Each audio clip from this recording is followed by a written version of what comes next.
মসজিদের নামে যখন জায়গা দেওয়া হয়, ইন্দাল মসজিদ আল্লাহি আল্লাহ আস্তাগফু, আল্লাহর নামে অক্ষ করে না দিলে ওই জায়গায় মসজিদ করা যায়? মাজারের নামে জায়গা দিলে ওই জায়গাটা আল্লাহর নামে অক্ষ করে দিতে হয়। এখানে পীর মাশায়েখ আছেন, তারা জানেন। কবরস্থানের নামে জায়গা দিলে ওই জায়গাটা আল্লাহর নামে অক্ষ করে দেওয়া হয়। তাহলে আমার এই দেহটা 18 চিজে গঠন।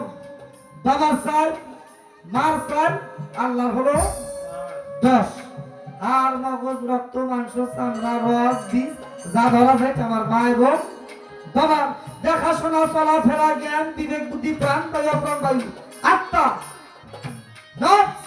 এগুলো কার? স্রষ্টা। স্রষ্টার 10 স্রষ্টা নিয়ে গেল, মার চাই মা নিয়ে গেল, বাবার চাই বাবা নিয়ে গেল। তাহলে আমার কি? এই জায়গাটা তো আমার না, কি বাবা? আমি যদি জানবো হাসান সরকারের কাছ থেকে উনি ফল নিয়ে কাটাইছে, খামসা দেওয়া জোর করে কাইরা নিয়ে যদি আমি আমার বাবা বাতেন সরকারের সেবা দিই, সেবা হইব? আমার কি ফজিলত হইব?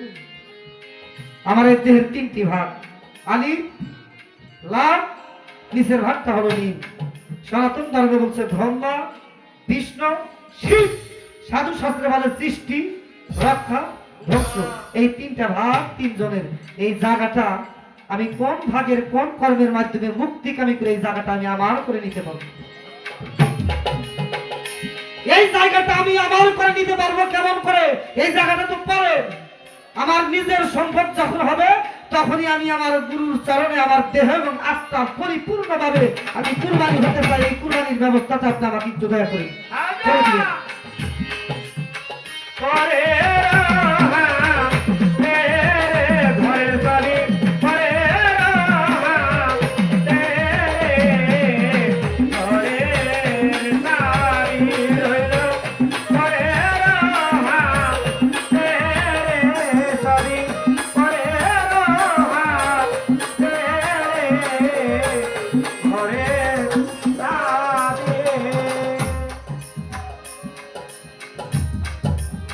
লঘু শিল্পীরা কিন্তু আমার বাবা পাতেন সরকার, এর ভাণ্ড বোঝাই রত্ন।